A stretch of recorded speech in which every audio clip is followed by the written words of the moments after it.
PSP was no stranger to first-person shooters, and although the limited control setup often resulted in most of them feeling subpar, Resistance Retribution was a cut above the rest and proved that a solid first-person adventure was possible on the hardware. The main aspect of the experience that stood out were the visuals, and the series had always been well known for its graphical prowess, so the first handheld outing was no exception. Each battlefield springs to life with an array of special effects and enemies that occupy each area. It results in each encounter feeling just as engaging as the last, and manages to add a real weight to each gunfight. On top of this are the incredible character models that also possess a wide range of facial animations. Because of this, the narrative is delivered in a much more believable way, and helps the story that is told excel in many ways. Most of it is portrayed through the in-game engine, and helps every aspect of the visuals shine. It really is an amazing campaign, and by the time you throw in the solid gameplay and balanced maps, you've got one hell of a package. If you're a PSP owner, you owe it to yourself to pick up this game. If you don't have a PSP, you simply need to find a way to play it, as it delivers a true console experience right in the palm of your hands.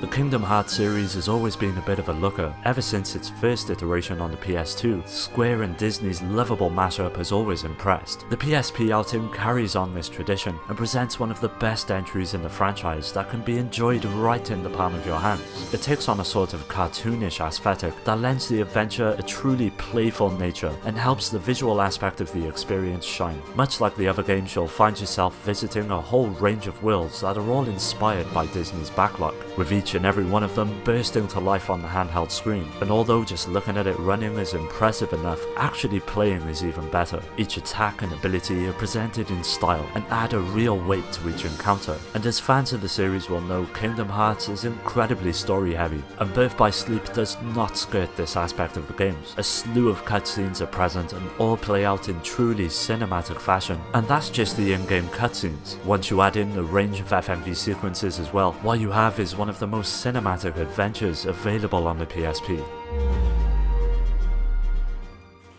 Midnight Club LA Remix has to be one of the most impressive games on the PSP, mainly because of the open-ended nature of the experience. Most racing games present a series of tracks for the player to race upon, but LA Remix instead offers an entire city as your playground. When you're not participating in an event, you'll find yourself navigating the city at your own pace, and taking in everything Rockstar managed to cram into the overall play space. But it doesn't stop there. The PSP version even throws in an entire second city for you to explore. Seeing it up and running on a handheld device is a real accomplishment, and it's not only the environments that receive this level of detail. Each car is just as lovingly crafted as the world, and thanks to the insane amount of customization present within the game, you'll be able to express yourself in an endless amount of ways. The vehicles represent their real-life counterparts in a truly believable fashion and will be instantly recognizable to fans of motorsport. Although it's only running at 30 FPS, it is still one of the more impressive looking games on the handheld, even to this day.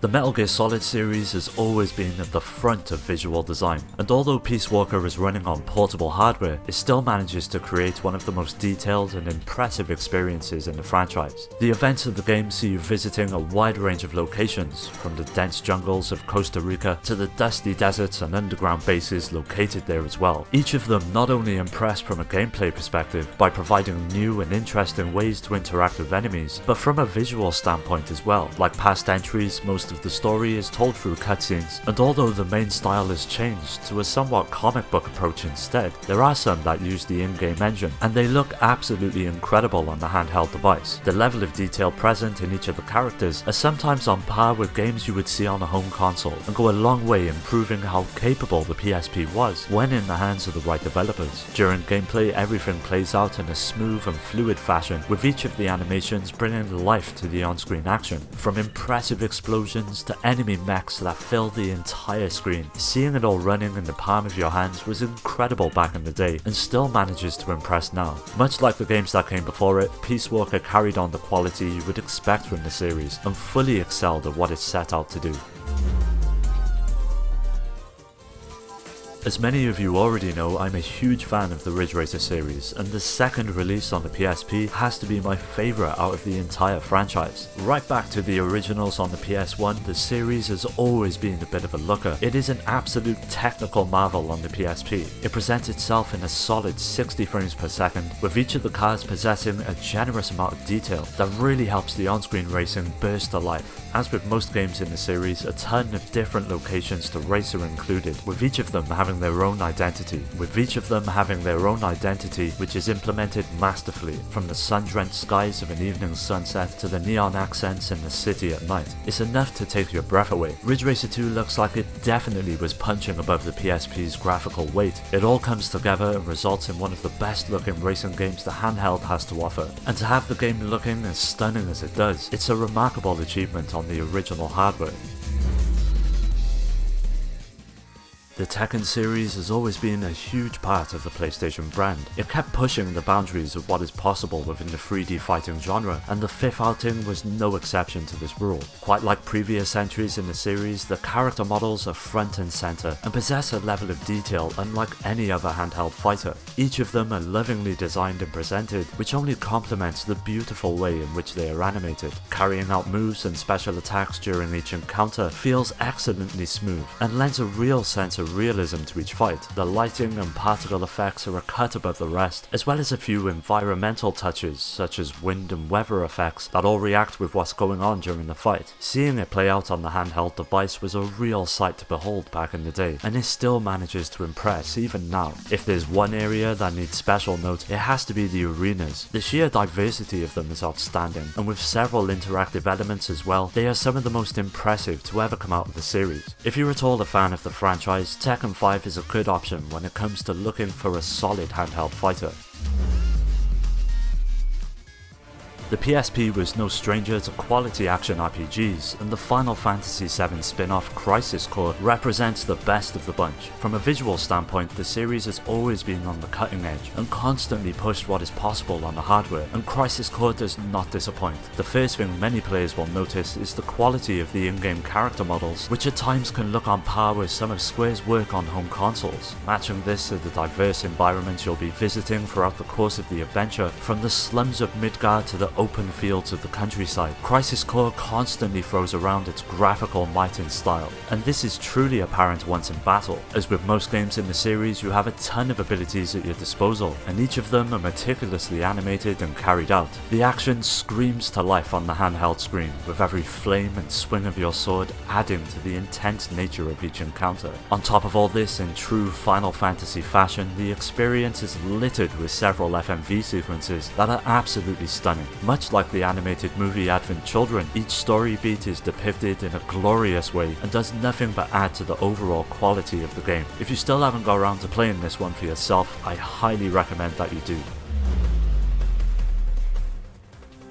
Obscure is a horror game that revolves around a group of students as they deal with an ever-growing threat emanating from their school. It's the second in the series, and much like the original, the visuals are the standout aspect of the entire experience. The game is quite impressive, and the level of detail it displays is something not often seen on a handheld device. The first thing that jumps out is each location that offers plenty to look at while you explore each of them, from the busy school corridors to each and every room that is packed with impeccable detail. A ton of effects are used as well, from the fog that clouds most environments to the lighting effects that bleed through the open windows. It all helps the world feel like a real and believable place for the events to play out in. Adding to this are the characters that really come to life during the various cutscenes that are dotted throughout the journey. They often feel on par with the original that was released on the PS2 and showcase what the PSP was truly capable of. Of course, all of this graphical prowess comes at a price, and the main one being that of an insane amount of battery drain that'll bring playtime down to around 2 hours, but the gameplay and visual presentation more than make up for this shortcoming, and in my eyes propel Obscure into one of the finest games on the system.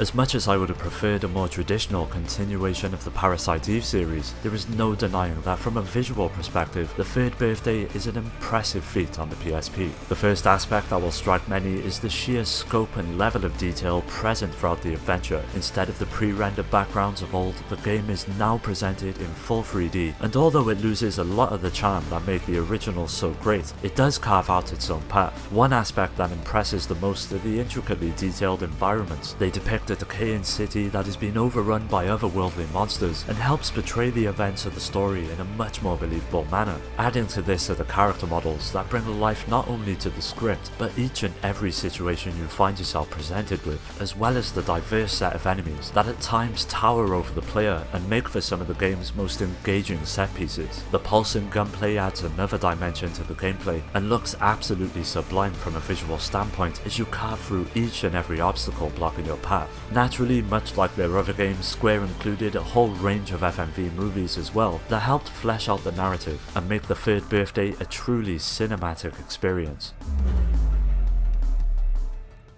The first thing you'll notice upon booting up Ghost of Sparta is the sheer quality of the game's visuals. The PSP was always positioned as a handheld capable of producing experiences on par with the home consoles, and it is here with God of War that this soon becomes apparent. Ghost of Sparta is a gorgeous, jaw-dropping game. It's no surprise either, as it released towards the end of the PSP's life, so Ready at Dawn pulled out all of the stops when it comes to the visuals present in the game. Rain, wind and fire effects are spectacular, as well as each and every character model that possesses a level not often seen on the system. But perhaps the most impressive aspect is the environmental design and the true sense of scale it manages to portray. Kratos will travel through, over and around some absolutely gigantic areas, and each time you'll want to take a second just to marvel at how amazing the surroundings look. Matching all of this are the buttery smooth animations that feel incredibly responsive and tight. You'll be taking out wave after wave of enemies in style, thanks to the generous amount of abilities the game provides you. It really does make the combat the true star of the show, and cements Ghost of Sparta as one of the most impressive titles on the system. Well, that does it for today's video. Don't forget to hit subscribe and follow me on all of the socials to stay up to date on new videos, and as always, thanks for taking the time to watch the video. I will catch you next time.